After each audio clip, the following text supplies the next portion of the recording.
ચલો આપણે લાસ્ટ લેક્ચરની અંદર એક દાખલો ગણ્યો હતો. દાખલા નંબર કયો હતો? 6.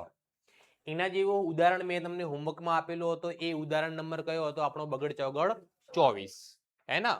મોસ્ટ ઓફ વિદ્યાર્થીઓનો જવાબ આવ્યા હશે, અમુક વિદ્યાર્થીઓને જવાબ નહીં પણ આવ્યા હોય કોઈ પણ કારણોસર. તો આ વાર્ષિક હિસાબો જે ચેપ્ટર છે ને, એ જીવન માટેનું બહુ અગત્યનું ચેપ્ટર છે. એને જિંદગી સાથે કેવી રીતે કમ્પેર કરી શકાય કે આપણે વાર્ષિક હિસાબોના અમુક વખત જવાબ આવે, અમુક વખત જવાબ ન પણ આવે.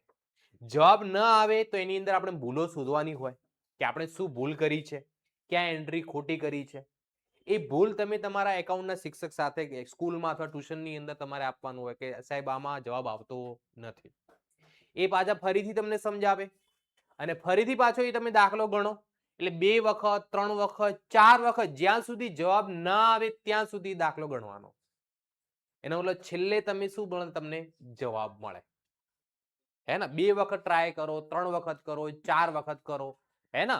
તો જિંદગીની અંદર બી એવું જ હોય છે. ક્યારેક તમને ધંધો કરશો અથવા નોકરી કરશો, ક્યારેક નફો થાય, ક્યારેક શું થાય? નુકસાન પણ થઈ શકે. હે ને? તો નુકસાન થાય એટલે એને કે મતલબ છોડી દેવાનો નથી. આપણા દાખલાનો જવાબ ન આવે એનો મતલબ આપણે એને છોડી દેવાનો નથી. એના પાછળ સતત મહેનત કરવાની છે. હે ને? આપણા દાખલાનો જવાબ નથી આપતો એનો મતલબ આપણે એટલીસ્ટ કંઈક કરી રહ્યા છીએ, દાખલો ગણી રહ્યા છીએ એટલે જવાબ નથી આવતો. હે ને? પ્રયત્નો તો એટલીસ્ટ આપણે કરવાના જ પડશે. પ્રયત્ન કર્યા વગર ચાલશે નહીં. અહીંયા ભલે તમે ભણવામાં અથવા આગળ જતા મોટા થશો ત્યારે ભવિષ્યની અંદર પણ પ્રયત્ન કરતા ચૂકવાનું નથી. એક પ્રયત્ન નિષ્ફળતા મળે, બીજા પ્રયત્ને નિષ્ફળતા મળે. જેટલી વાર તમને સફળતા ન મળે જ્યાં સુધી, ત્યાં સુધી તમારે એની પાછળ પ્રયત્ન કરતા રહેવું પડે. તો તમને સફળતા જરૂર મળે છે. ઓકે, તો આજે આપણે આ લેક્ચરની અંદર દાખલા નંબર 7 કરીશું, જેની રકમ તમને સ્ક્રીન પર દેખાય છે. જુઓ, પંકજ શું નામ છે? આપણા વિદ્યાર્થી અહીંયા બેઠા જ છે. પંકજ 31 માર્ચ 2055 ના રોજ કાચા સરવૈયા અને વધારાની માહિતી પરથી વાર્ષિક હિસાબો તૈયાર કરો. આપણને કાચું સરવૈયું આપેલું છે. હે ને? કાચા સરવૈયાની આ ઉધાર બાકી ને આ કઈ બાકી છે? જમા બાકી. અહીંયા પણ આપેલું છે. નીચે અહીંયા શું આપેલા છે? હવાલાઓ. હે ને? શું આપેલા છે? આપણે વાર્ષિક હિસાબો તૈયાર કરવાના હોય એટલે કેટલા ખાતા બનાવવાના? 3 ખાતા. વેપાર ખાતું, નફા નુકસાન ખાતું, પાકું સરવૈયું. તો એ તો આપણને ખબર જ છે. જુઓ, વેપાર ખાતાની પહેલી બાજુ ઉધાર બાજુ, આ બાજુ નફા નુકસાનમાં બી પહેલી બાજુ ઉધાર બાજુ, બીજી બાજુ, અને અહીંયા આપણું કયું છે? આ પાકું સરવૈયું. પહેલા જમા બાજુ હોય. પાકા સરવૈયામાં કઈ બાજુ? પહેલા જમા બાજુ ને પછી કઈ બાજુ હોય? આપણી ઉધાર બાજુ હોય. એ દરેક વિદ્યાર્થીએ ખાસ ધ્યાન રાખવાનું પાકા સરવૈયામાં. તો આપણે તો શું કરીએ છીએ કે હવાલાની 1 by 1 નોંધ કરીએ છીએ. કોની? હવાલાની. જ્યારે આપણે વાર્ષિક હિસાબોના દાખલા ગણતા હોઈએ તો દરેક હવાલાની કેટલી અસર કરવાની? 2 અસર. એક જમા અસર ને એક ઉધાર અસર. જેટલી રકમ જમા કરો એટલી જ રકમ ઉધાર કરવાની. જેટલી જ રકમ જમા કરો એટલી જ રકમ શું કરવાની? ઉધાર. તો આપણે 1 by 1 આરામથી કોઈ પણ પ્રકારની ઉતાવળ કર્યા સિવાય પહેલા નંબરનો હવાલો, આખર માલનો સ્ટોક 1,65,000 છે.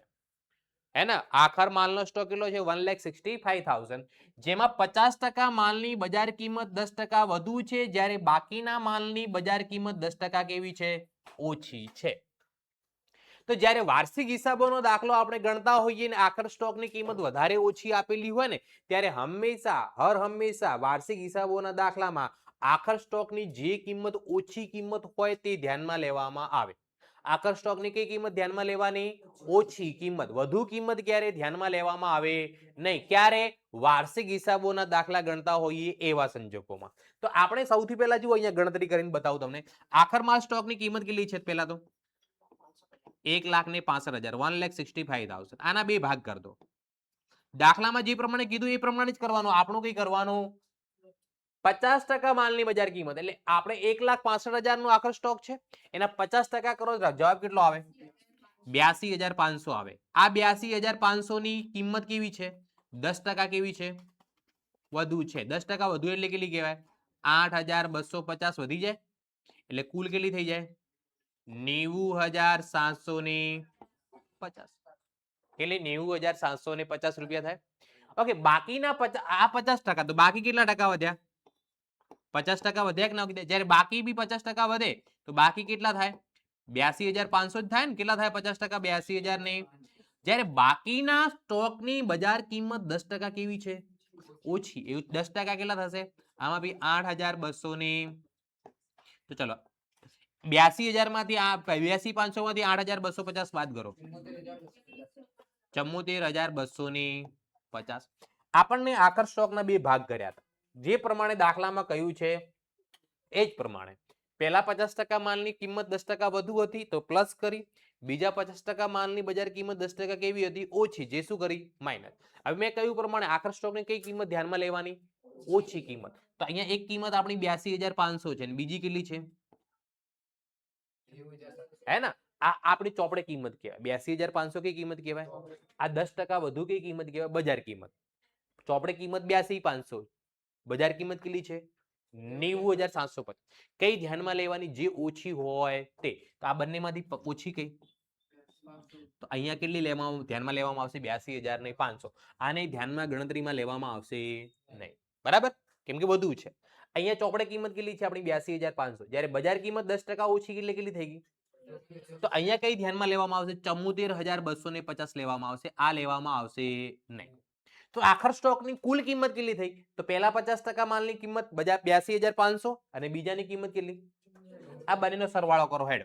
82,500 82,500 પ્લસ 74,500 74,250 કેટલા આવે? 1,56,750 રૂપિયા આખર સ્ટોકની કિંમત. 1,56,750. ક્લિયર? ખબર પડી? તો આખર સ્ટોક આપણને ક્યાં આપેલું છે? હવાલામાં આપેલું છે. હવાલામાં આપેલું એટલે કેટલી અસર થશે? બે અસર. જેટલી રકમ જમા કરીશું એટલી ઉધાર કરવાની. અને તમે જાણો છો કે આખર સ્ટોકની આપણે બે નોંધ, એક વેપાર ખાતામાં કઈ બાજુ? જમા બાજુ, અને બીજું પાકા સરવૈયામાં કઈ બાજુ? મિલકત લેણા બાજુ. કઈ બાજુ?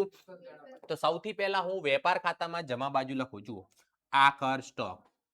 શું લખો અહીંયા? આખર સ્ટોક. પણ કિંમત કઈ લખવાની જે આપણે નક્કી કરીએ? કેટલી નક્કી કરી છે? તો 1,56,700 ની. તો ચલો અહીંયા આખર સ્ટોક વેપાર ખાતામાં જમા કેટલા લખું? 1,56,750 રૂપિયા. બરાબર છે? ઓકે. આની બીજી એન્ટ્રી ક્યાં કરવામાં આવશે? પાકા સરવૈયામાં મિલકત લેણા બાજુ. જો પાકા સરવૈયામાં મિલકત લેણા બાજુ લખું આખર સ્ટોક, ક્લોઝિંગ સ્ટોક. કેટલા રૂપિયા? 1,56,750 રૂપિયા. 1,56,750. ક્લિયર? ખબર પડી ગઈ? કોઈને કઈ કન્ફ્યુઝન? ચલો પહેલા નંબરના હવાલામાં આપણે બે એન્ટ્રી કરી દીધી, હે ને? ચલો બીજા નંબરનો હવાલો શું છે? નહીં નોંધેલ ઉધાર ખરીદી કેટલી છે? 60,000. ચોપડીમાં ચેક કરતા જે રકમમાં કોઈ ભૂલ ના હોય તો, હે ને? નહીં નોંધેલ ઉધાર ખરીદી કેટલી છે? એટલે ખરીદીની એન્ટ્રી કરવાની બાકી છે. કેટલા રૂપિયાની? 60,000. હે ને? તો ખરીદી જેટલે બી હશે એની અંદર 60,000 શું કરવામાં આવશે? પ્લસ કરવામાં આવશે. કેમ કે એની નોંધ કરવાની શું છે? બાકી છે. શું કરવાની બાકી છે? એની નોંધ કરવાની શું છે? બાકી છે. તો સૌ પ્રથમ આપણે જુઓ ખરીદી લખવામાં ક્યાં આવે? વેપાર ખાતાની ઉધાર બાજુ લખવામાં આવે. તો જુઓ વેપાર ખાતામાં ઉધાર બાજુ જે પણ આપણને કાચા સરવૈયામાં ખરીદી આપેલી હશે એની અંદર પ્લસ કરીશું. શું? નહીં નોંધેલ ઉધાર ખરીદી. નહીં નોંધેલ ઉધાર ખરીદી. કેટલા રૂપિયા? 60,000.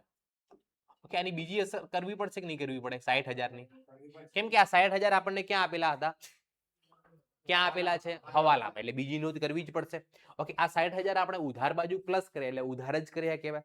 અહીંયા ઉધાર તો બીજા ક્યાં શું કરવાના છે? જમા. ઓકે. કેવી ખરીદી છે? રોકડેથી ખરીદી કરેલી છે કે ઉધાર ખરીદી કરેલી છે? ઉધાર. રોકડથી ખરીદી કરવામાં આવે તો રોકડ ચૂકવવી પડે. ઉધાર ખરીદી કરીએ એટલે પૈસા ચૂકવવાના બાકી છે. જ્યારે આપણે ઉધાર ખરીદી કરીએ ને જે વેપારીને પૈસા ચૂકવવાના બાકી હોય ને નામાની ભાષામાં આપણે શું કહીએ છીએ? લેણદારો. શું કહેવામાં આવે એને? લેણદારો. તો લેણદારો ક્યાં લખવામાં આવે? પાકા સરવૈયામાં મૂડી દેવા બાજુ લખવામાં આવે. તો પાકા સરવૈયામાં મૂડી દેવા બાજુ લેણદારો આપણને જે પણ કાચા સરવૈયામાં આપેલા હશે એની અંદર પ્લસ કરીશું. નહીં નોંધેલ ઉધાર ખરીદી. નહીં નોંધેલ ઉધાર ખરીદી. કેટલા રૂપિયા? તો કે 60,000 રૂપિયા. ચલો આની અંદર કોઈને કઈ કન્ફ્યુઝન ખરી? કોઈ ડાઉટ આની અંદર? લેણદારોની જેટલી કાચા સરવૈયામાં રકમ આપેલી હશે એટલી લખીને એની અંદર 60,000 આપણે શું કરી દઈશું? પ્લસ કરી દઈશું. Got it everyone? ખબર પડે છે દરેકને? ચલો આગળ વધીએ હવે. નેક્સ્ટ હવાલો.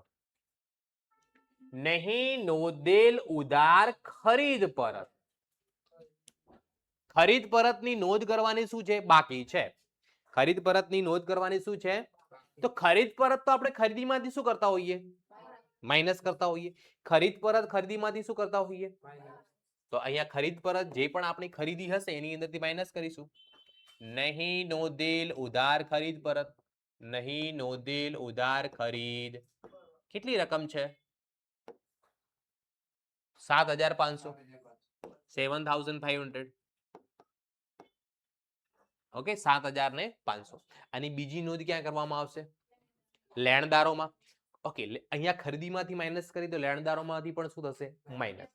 કેમ ખરીદી ઉધાર બાજુ લખવામાં આવે, લેણદારો જમા બાજુ લખવામાં આવે. કઈ બાજુ લખવામાં આવે લેણદારો? તો પાકા સરૈયામાં મૂડી દેવા બાજુ એટલે જમા બાજુ. માઇનસ કરીશું નહીં નોંધેલ ઉધાર ખરીદ પરત. ઉધાર ખરીદ પરત કેટલી રકમ છે?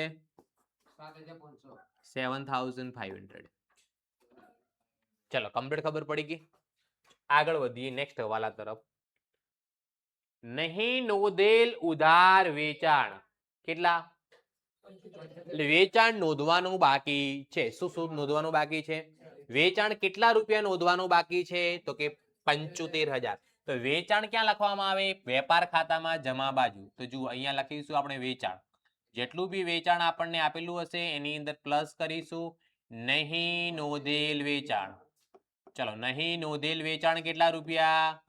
75,000. કેવું વેચાણ છે? ઉધાર વેચાણ. જો રોકડેથી વેચાણ કર્યું હોય તો આપણને પૈસા મળી જાય, પણ આ કેવું વેચાણ છે? ઉધાર વેચાણ. ઉધાર વેચાણ એટલે ગ્રાહક જોડેથી પૈસા લેવાના બાકી છે. અને જ્યારે ગ્રાહક જોડેથી પૈસા લેવાના બાકી હોય એને શું કહેવાય છે? દામાની ભાષામાં દેવાદારો. પૈસા લેવાના બાકી આપણે લેણું કહેવાય. શું કહેવાય? લેણું. એટલે ક્યાં લખવામાં આવે? પાકા સરૈયામાં મિલકત લેણા બાજુ. દેવાદારો. દેવાદારોની જેટલી બી રકમ આપણને કાચા સરવૈયામાં આપેલી હશે એની અંદર શું કરી દઈશું? પ્લસ. નહીં નોંધેલ ઉધાર વેચાણ. નહીં નોંધેલ ઉધાર વેચાણ કેટલા રૂપિયા? 75,000. 75,000 રૂપિયા. ક્લિયર ખબર પડે છે કે નથી પડતી? ચાલો એના પછી નેક્સ્ટમાં શું આપેલું છે કે નહીં નોંધેલ ઉધાર વેચાણ પરત 22,500. તો વેચાણ પરત તો વેચાણમાંથી શું કરવામાં આવે? માઇનસ કરવામાં આવે. નોંધેલ નથી તો આપણે માઇનસ કરી દઈશું. માઇનસ નહીં નોંધેલ વેચાણ પરત. નહીં નોંધેલ વેચાણ પરત રકમ કેટલી છે? 22,500. અહીંયાથી માઇનસ થાય તો બીજી નોંધ ક્યાં થશે? દેવાદારોમાંથી માઇનસ કરવામાં આવશે. તો દેવાદારોમાંથી માઇનસ કરીશું આપણે. નહીં નોંધેલ ઉધાર વેચાણ પરત કેટલા રૂપિયા? 22,500. 22,500 રૂપિયા. કેટલા રૂપિયા લખવામાં આવશે? 22,500. ચલો એના પછી આપણને નેક્સ્ટ હવાલો શું છે? જુઓ ચૂકવવાની બાકી મજૂરી 15,000 રૂપિયા આપેલી છે. ચૂકવવાની બાકી મજૂરી કેટલી આપેલી? 15,000. એનો મતલબ ચૂકવવાની બાકી આપણું દેવું કહેવાય. શું કહેવાય આપણું? અને આ મજૂરી જે આપણને આપેલી છે એ આ પ્રકારનો શું કહેવાશે? આપણો ખર્ચ કહેવાશે. મજૂરી એ કયો ખર્ચ છે? આપણો ખરીદીને લગતો ખર્ચ છે. કયો ખર્ચ છે? અને ખરીદીને લગતો ખર્ચ હોવાથી આપણે ક્યાં લખીએ છીએ? વેપાર ખાતાની ઉધાર બાજુએ લખવામાં આવે. ક્યાં લખવામાં આવે? તો વેપાર ખાતું આવ્યું. વેપાર ખાતાની ઉધાર બાજુ આપણને કાચા સરવૈયામાં મજૂરી આપેલી હશે. જેટલી બી મજૂરી આપેલી હશે એની અંદર શું કરવાનું? બાકી છે એટલે શું થાય? પ્લસ. બાકી હોય એટલે શું થાય? મળવાનું બાકી હોય તો પ્લસ, ચૂકવવાનું બાકી હોય તો પણ પ્લસ. મળવાનું બાકી કમિશન હોય તો પ્લસ અને અગાઉથી મળેલ હોય તો માઇનસ કરવામાં આવે. શું કરવામાં આવે? માઇનસ કરવામાં આવે. ઓકે, તો અહીંયા પ્લસ ચૂકવવાની બાકી મજૂરી લખીશું. ચૂકવવાની બાકી મજૂરી કેટલા રૂપિયા આપેલી હતી? બોલો 15,000. જેટલી બી મજૂરી આપેલી હશે કાચા સરવૈયામાં એમાં 15,000 રૂપિયા શું કરી દેવાના? પ્લસ કરી દેવામાં આવશે. શું કરી દેવામાં આવશે? પ્લસ કરી દેવામાં આવશે. કમ્પ્લીટ ખબર પડી કે ન પડી? ઓકે, હવે જુઓ અહીંયા ચૂકવવાની બાકી મજૂરી આપણે અહીંયા તો પ્લસ કરી તેની બીજી નોંધ બી કરવી પડશે. શું કરવી પડશે આપણે? તો બીજી નોંધ ચૂકવવાની બાકી છે એટલે દેવું કહેવાય કે લેણું કહેવાય? દેવું કહેવાય. એટલે ક્યાં લખાય? પાકા સરવૈયામાં મૂડી દેવા બાજુ. અથવા તો બીજી રીતે ખબર ન પડે તો વેપાર ખાતામાં અહીંયા પ્લસ ઉધાર બાજુ આપણે શું કર્યું છે? પ્લસ. એટલે વેપાર ખાતામાં જો ઉધાર બાજુ પ્લસ કર્યું કહેવાય. શું કહેવાય? ઉધાર. અહીંયા ઉધાર. અહીંયા આપણે શું કર્યું છે? ઉધાર. તો પાકા સરવૈયામાં કઈ બાજુ લખવાનું? જમા. જમા બાજુ એટલે મૂડી દેવા બાજુ. અહીંયા લખીશું આપણે ચૂકવવાની બાકી મજૂરી.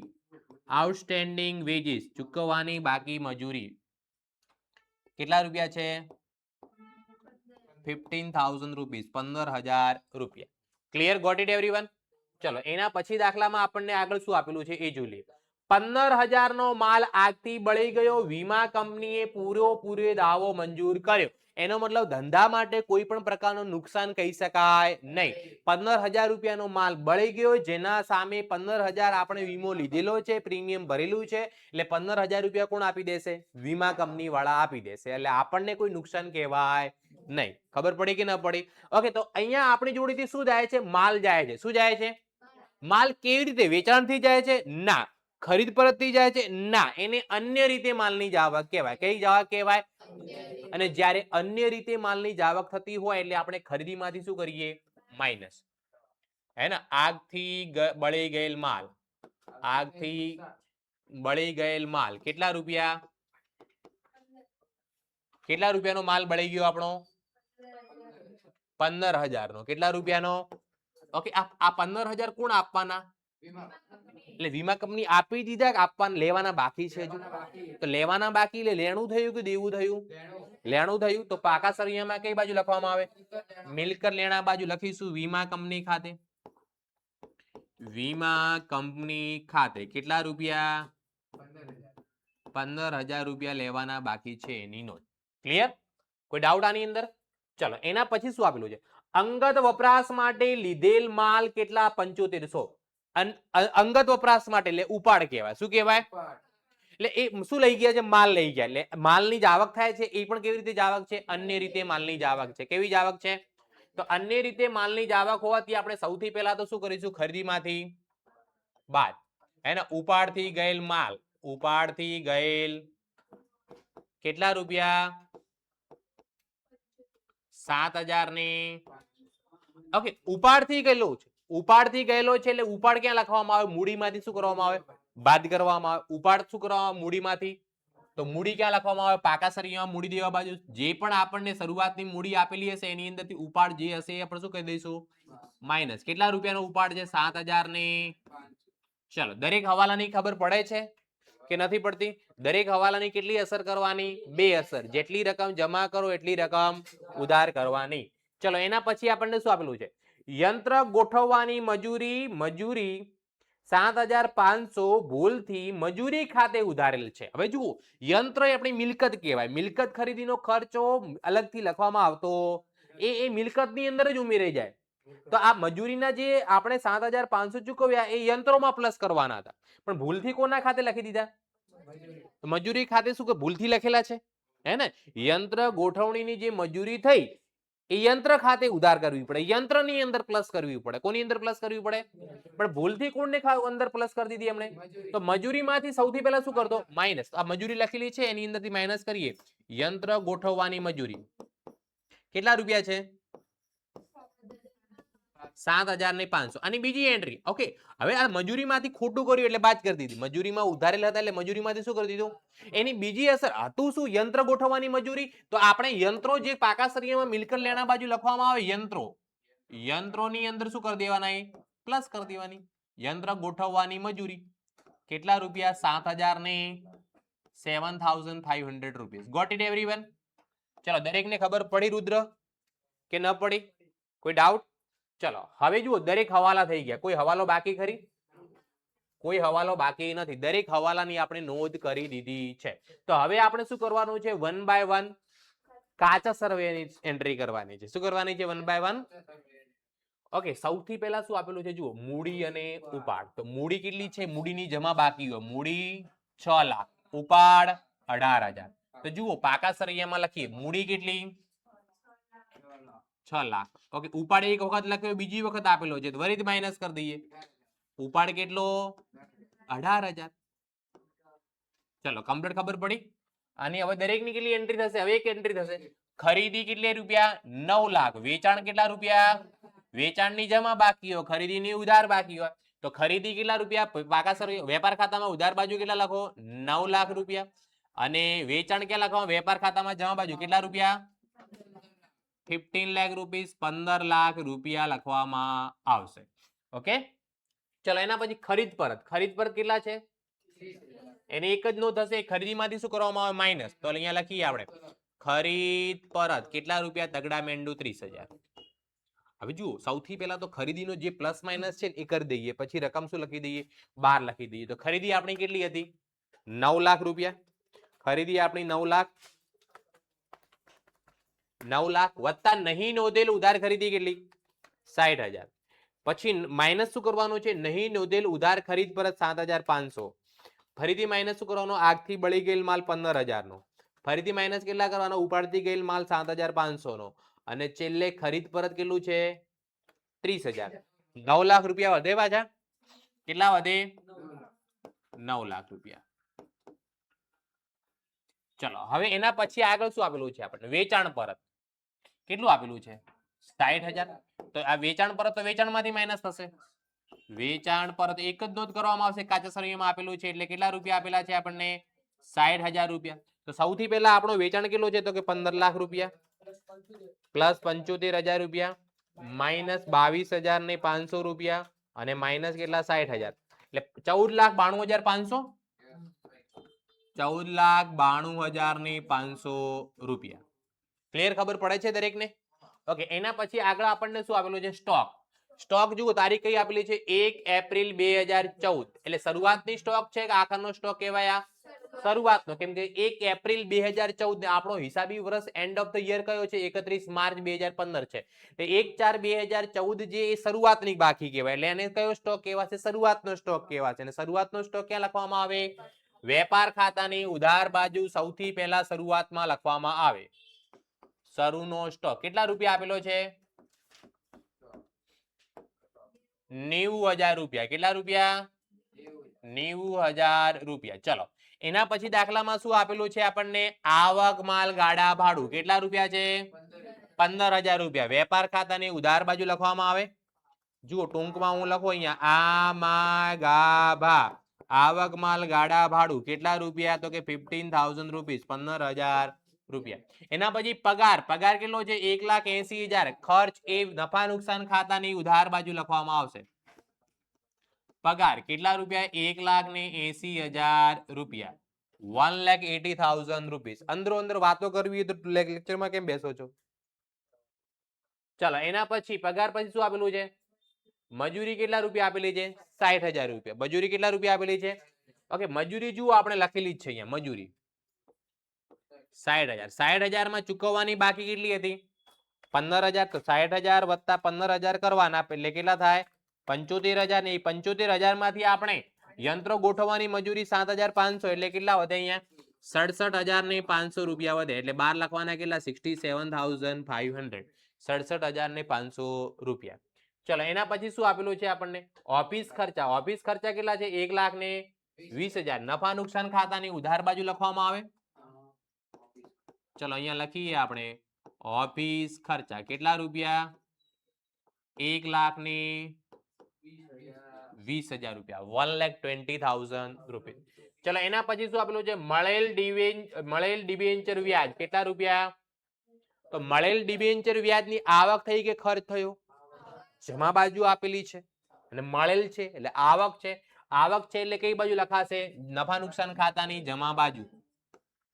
મળેલ ડિબેન્ચર વ્યાજ રકમ કેટલી છે?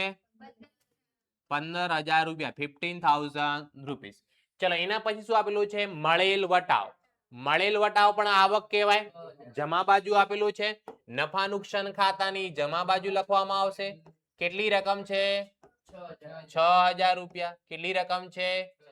ચલો એના પછી શું આપેલું છે? મળેલ એ પણ તમારી શું કહેવાય? આવક. નફા નુકસાન ખાતાની જમા બાજુ લખીશું આપણે મળેલ કમિશન કેટલા રૂપિયા છે? 3,000 રૂપિયા. 3,000 રૂપીસ. ચલો એના પછી શું આપેલું છે આપણને? 10% બેંક લોન. બેંક જોડેથી આપણે 3 લાખ રૂપિયાની લોન લીધેલી છે. એ આપણું શું કહેવાય? દેવું કહેવાય. એટલે પાકા સરવૈયામાં મિલકત મૂડી દેવા બાજુ 10%ની બેંક લોન. 10%ની બેંક લોન રકમ કેટલી છે? 3 લાખ રૂપિયા. રકમ કેટલા રૂપિયા આપેલી છે આપણને? 3 લાખ રૂપિયા. ચલો એના પછી શું આપેલું છે આપણને? દેવી હુંડી. દેવી હુંડી ક્યાં લખવામાં આવે? પાકા સરવૈયામાં મૂડી દેવા બાજુ. દેવી હુંડીની રકમ કેટલી છે? બોલો હેડો. ચલો દેવી હુંડી 22,500 22,500. ચલો એના પછી શું આપેલું છે દેવાદારો. દેવાદારો કેટલા છે 1 લાખ ને ચલો તો દેવાદારો અહીંયા લખવામાં આવે 1,35,000 રૂપિયા 1,35,000 જો લખેલા જ હતા. તો 1,35,000 દેવાદારો જે છે 1,35,000 એમાં 75,000 નહીં નોંધેલ ઉધાર વેચાણના પ્લસ કરવાના અને 22,500 શું કરવાના બાદ કરવાના એટલે રકમ કેટલી આવે 1,87,500 1,87,500 રૂપીસ. ચલો એના પછી શું આપેલું છે જોઈ લઈએ આપણે લેણી હુંડી. લેણી હુંડી કેટલી આપેલી છે 45,000. એ ક્યાં લખવામાં આવે પાકા સરિયામાં મિલકત લેણા બાજુ. તો પાકા સરિયામાં મિલકત લેણા બાજુ લખીએ લેણી હુંડી રકમ કેટલી છે 45,000 રૂપિયા 45,000 રૂપીસ. ચલો એના પછી આપણને દાખલામાં શું આપેલું છે લેણદારો. લેણદારો કેટલો છે 1,02,000 આપેલા છે. એ ક્યાં લખાશે પાકા સરિયામાં મૂડી દેવા બાજુ. જો લેણદારો આપણે લખેલા જ છે રકમ ખાલી લખી દઈએ 1,02,000. હવે 1,02,000 છે એની અંદર 60,000 પ્લસ કરવાના છે અને 7,500 શું કરવાના છે માઇનસ એટલે રકમ કેટલી વધે 1,54,500 રૂપિયા 1,54,500 રૂપીસ. ચલો એના પછી આપણને શું આપેલું છે એ જોઈ લઈએ ચૂકવવાનું બાકી ભાડું કેટલા રૂપિયા આપેલું છે 1,500 રૂપિયા. પણ ક્યાં આપેલું છે હવાલામાં આપેલું છે એટલે કેટલી નોંધ થશે એની એક જ નોંધ થશે. કેટલી નોંધ થશે હે ને ચૂકવવાનું બાકી ભાડું આપણને જમા બાજુ આપેલું છે. ચૂકવવાનું બાકી છે એટલે આપણું શું કહેવાય દેવું કહેવાય. શું કહેવાય દેવું કહેવાય. એટલે પાકા સરિયામાં મૂડી દેવા બાજુ લખવામાં આવે. પાકા સરિયામાં મૂડી દેવા બાજુ લખીશું ચૂકવવાનું બાકી ભાડું. ચૂકવવાનું બાકી ભાડું કેટલા રૂપિયા આપેલું છે તો કે 1,500 રૂપિયા 1,500 રૂપીસ. કેટલા રૂપિયા આપેલા છે 1,500 રૂપિયા. ચલો એના પછી આપણને શું આપેલું છે જાહેરાત ખર્ચ. ખર્ચ છે એટલે ક્યાં લખાશે નફા નુકસાન ખાતાની ઉધાર બાજુ. તો નફા નુકસાન ખાતાની ઉધાર બાજુ લખીએ આપણે જાહેરાત ખર્ચ કેટલા રૂપિયા છે 75,000 રૂપીસ 75,000 રૂપિયા. ચલો એના પછી આપણને શું આપેલું છે લખાઈ ગયું 75,000. ઓકે સ્ટેશનરી છપામણી ખર્ચ કેટલા રૂપિયા આપેલો છે 9,000. એ પણ ખર્ચ છે એટલે નફા નુકસાન ખાતાની ઉધાર બાજુ લખીશું આપણે સ્ટેશનરી છપામણી ખર્ચ કેટલા રૂપિયા આપેલું છે આપણને 9,000 રૂપિયા. ચલો એના પછી શું આપેલું છે યંત્રો 1,35,000.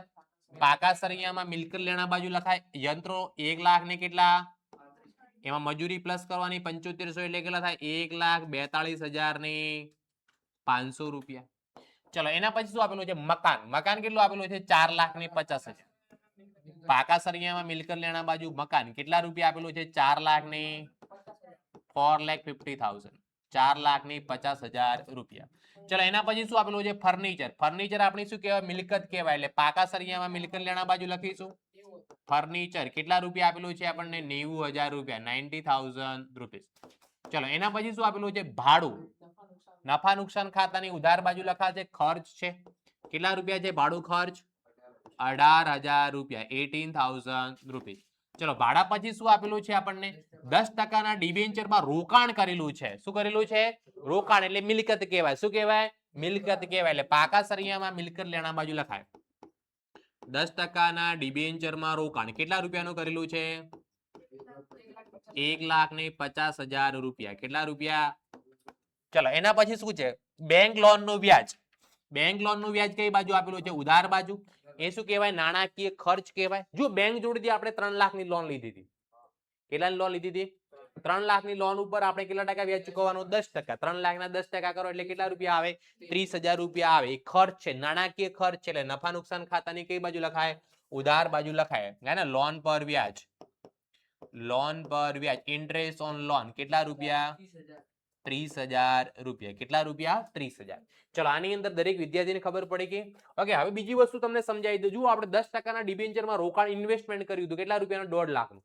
1.5 લાખનું ઇન્વેસ્ટ કર્યું હોય 10% રિટર્ન મળતું હોય કેટલા રૂપિયા વ્યાજ મળે 15,000 રૂપિયા મળે. અને ડિબેન્ચરનું વ્યાજ તમને ઓલરેડી 15,000 ક્યાંક આપેલું જ હતું. જુઓ મળેલ ડિબેન્ચર વ્યાજ કેટલા રૂપિયા આપેલું હતું. જો ન આપેલું હોય ને તો આપણે ગણવું પડે પાછું. પણ આ દાખલાની અંદર ડિબેન્ચર પર મળેલ વ્યાજ પણ આપેલું છે 15,000 ના 10% 15 લાખના સોરી 1.5 લાખના 10% 15,000 રૂપિયા. અને લોન જે લીધેલી છે 3 લાખ એનું બી વ્યાજ આપણને આપેલું છે, એટલે ગણવાની કોઈ જરૂર છે નહીં. ચલો કમ્પ્લીટ ખબર પડી કે એકદમ ઈઝી છે. પણ અમુક વિદ્યાર્થીઓને શું તકલીફ પડતી હોય છે, ઘણા બધા એવા વિદ્યાર્થીઓ છે કે સાહેબ અમને વાર્ષિક હિસાબો કે ના નહીં આવડતા, પણ કેવી રીતે નથી આવડતા એ એમને પોતાને ખબર હોતી નથી. કારણ કે એ લોકો એમની શરૂઆત જ નથી કરતા. અમુક વિદ્યાર્થીઓ સાહેબ રકમ જુએ, આ દાખલો અમને ના આવડે, પણ તમે રકમ તો વાંચો એટલી છે ને, હે ને? રકમ એને શું કરવી પડે? વાંચવી પડે. રકમ વાંચે સિવાય તમે પહેલેથી જ કહી દે કે મને આ દાખલો આવડે નહીં, એના પાછળ તમે પ્રયત્ન કરતા, એટલે જે નથી આવડતું એ તમે તમારી જાતે જાતે ઉત્પન્ન કરેલો એક ભ્રમ છે. અમુક વિદ્યાર્થી નહીં કહેતા સાહેબ અમને એકાઉન્ટ ઓછું ફાવે, 10માં હોય એટલે ગણિત ઓછું ફાવે, ગણિતમાં ખબર નહીં પડતી, અમુક કે અમને અંગ્રેજીમાં ખબર નથી પડતી, અમુક કે વિજ્ઞાનમાં નથી પડતી ખબર, અમુક કે સાહેબ આંકડા શાસ્ત્રના સૂત્રો યાદ નથી રહેતા. પણ આંકડા શાસ્ત્રના સૂત્રો યાદ નથી રહેતા તો ક્યારે 10 વખત લખીને એને યાદ કરવાનો ટ્રાય કર્યો તમે? નહીં કર્યો હોય એને, હે ને? અને પાછા શું કે સાહેબ આંકડા શાસ્ત્ર નહીં ફાવતું અમને, કે બીજું ગમે તે, પણ કેમ નહીં ફાવતું?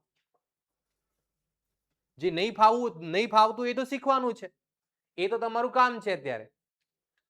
જે નથી ફાવતું એ તો આપણે અત્યારે શું કરવાનું છે? ટ્યુશન બંધાવો છો, સ્કૂલમાં જાઓ છો, ઘરે હોમવર્ક કરો છો, શેના માટે કરો છો? શીખવા માટે. ને આવડતું હશે એ જ શીખ્યા કરશો.